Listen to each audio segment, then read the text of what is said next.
Hello, ladies and gentlemen. I want to welcome you to the Group 6 presentation on pathophysiology. In our group, chose the topic on dementia. This presentation has been nicely put together by the following team members: Bianca Bess, Akineyene Etukudo, Veronica Fortune, myself, Priscilla Hazel. The case study for this presentation: subjective. Mrs. Jones is an 88-year-old female. She's a retired nurse and lives on her own in a retirement community. But recently, the daughter noticed some strange things and decided to take patient in to see her primary care physician. The patient had all her children's names mixed up and having a hard time remembering her daughter, Judy. New onset of confusion, word salad, and withdrawal. Based on further assessment, the physician determines that the patient has dementia.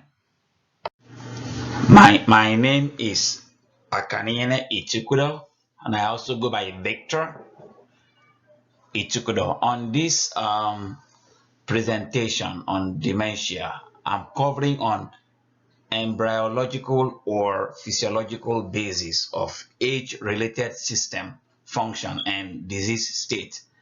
Cognition is critical for functional independence as people age, whether they can live independently, manage money, take medications correctly, and drive safely. Understanding these age-related changes in cognition is important given our growing elderly population.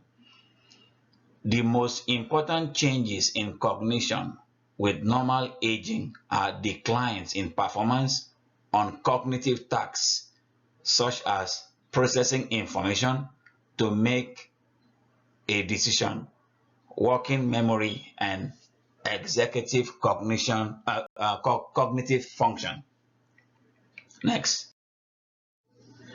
pathological effects of disease and common differentials. Degenerative dementias are the most common cause of significant late life cognitive decline, but a combination of factors is common. AD, which is Alzheimer's disease, is the most common cause of cognitive decline in older adults. The prevalence of clinically diagnosed Alzheimer's disease increases exponentially with age. At age 65, less than 5% of the population has a clinical diagnosis of Alzheimer's disease, but this number increases to more than 40% beyond age 85. A recent larger study from the same longitudinal studies found that faster rates of cognitive decline were associated with Alzheimer's disease pathology, macroscopic infarct, and neocortical Lewy bodies. But the combination of all these pathologies explain only 41% of the variations in rates of decline in this sample of older adults without dementia.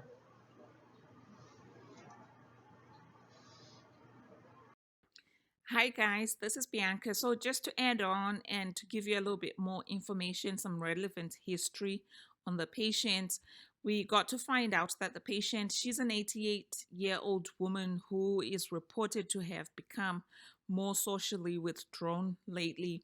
Her daughter has noticed some strange things in quotation.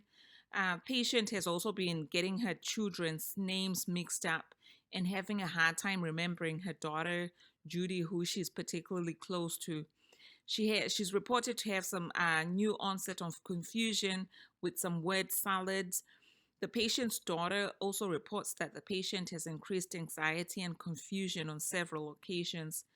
Other family members report that she has decreased judgment, problems with abstract thinking, and changes in her personality. Patient is hyperactive with reports of becoming socially withdrawn. She's also reported to be confused and becomes angry when she's outside of a usual environment. The patient was not able to rate the severity of how unwell she feels, but she verbalizes that she feels unwell. So now I'm going to be discussing the pathophysiological clinical signs and symptoms of dementia. So bear with me, guys. I'm going to be trying to pronounce some big vocabulary words that I don't usually use in my everyday language. So if I don't pronounce anything right, bear with me. It's on screen so you can read and see what I'm trying to say. So multiple neuropathologic processes may underlie dementia, including both neurodegenerative disease and vascular disease. Dementia is most common in elderly individuals. Advancing age is identified as being the strongest risk factor. Dementia can affect memory, thinking, and social abilities severely enough to interfere with daily life. In the scenario, the patient's family reported that she had decreased judgment, problems with abstract thinking, and changes in her personality. These are all typical signs of dementia. With organic dementia, formations of beta amyloid in the brain are evident, and fibrous tangles made out of tau protein. It's thought that these beta amyloid clamps damage healthy neurons and the fibers connecting them. The neuropathological findings include extracellular amyloid plaques, synaptic deterioration, and neural death. Other non-organic causes of dementia include injury due to deficiency of nerve cells and the connections in the brain. Depending on the area of the brain that's affected by the damage, dementia can affect people differently and cause different symptoms. It may also be due to proteins that are deposited into the brain. The symptoms vary depending on the causes. Hence, it's important to assess and take a thorough history and try and figure out what's normal for that patient and what's abnormal in terms of their usual behaviors and so on. In order to properly treat Alzheimer's dementia, here are the nurse practitioner management goals and strategies. It is important to prescribe the right medications, such as the cholinesterase inhibitors. Some examples are Aricept, Exelon, and Razidine. Memantine, also known as Namenda, antipsychotics such as Haldol, Seroquel, anxiolytics such as Ativan, and antidepressants such as Prozac and Zoloft. These work by altering cognitive and behavioral symptoms of dementia. In order to manage Alzheimer's dementia, patients must attend routine and follow-up appointments with a nurse practitioner. During these appointments, the nurse practitioner educates both the family and the patient about the symptoms of Alzheimer's dementia and what to expect. They monitor and manage the symptoms. The nurse practitioner also monitors the medication effects and side effects in case they need to alter anything. They also manage and treat comorbidities such as diabetes and hypertension, and they provide group and community resources for both the patient and the caregiver, such as respite services. The goal of the treatment is to slow the progression of cognitive and behavioral symptoms, the Alzheimer's dementia, and allows the patient to live a normal and functional life. So here are the complications of Alzheimer's dementia. The biggest complication is that it is a progressive disease that has no cure, meaning that it eventually leads to death. Some other complications that occur with Alzheimer's dementia are bowel and bladder incontinence, which means that the individual no longer recognizes the feeling of having to urinate or have a bowel movement, and they are not able to hold their urine or feces or respond in time. Another complication is depression. Because of depression, they withdraw from their loved ones, have difficulty sleeping, have multiple mood changes, and difficulty concentrating. Another complication is multiple falls, which can cause traumatic brain injuries and hemorrhages, which can worsen their mental status. Multiple fractures can also occur. This tends to increase with the progression of the disease. Another complication is recurrent infections. One of the reasons why this can happen is due to aspiration pneumonia because the individual may forget to chew or swallow their food. Another complication is wandering. This is because they have an inability to sleep and are restless at night.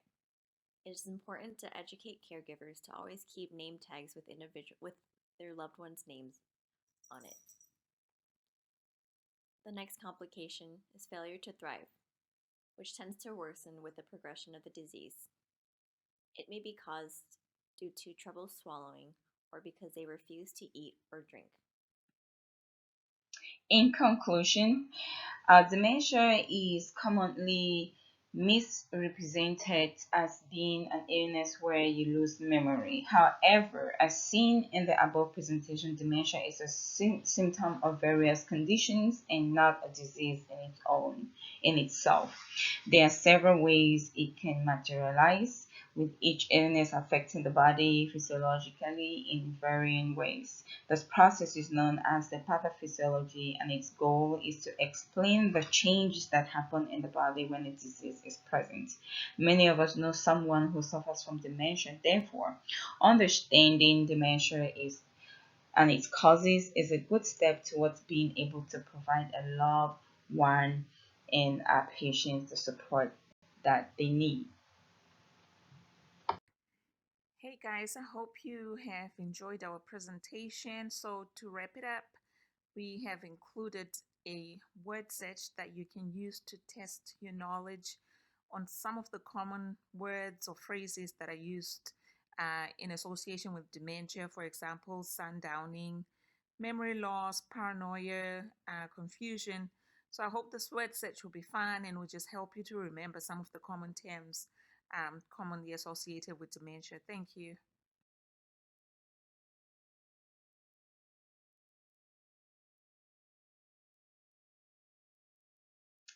Thank you, and thank you in different languages. Gracias, merci. Those ones I know.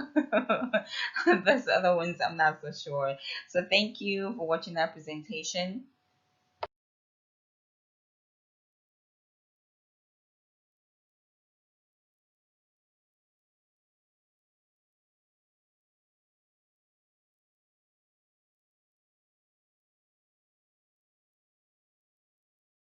And voila, we have the references. If you're ever curious, you want to find out where we got all the information, here are the references for you. And thank you so much.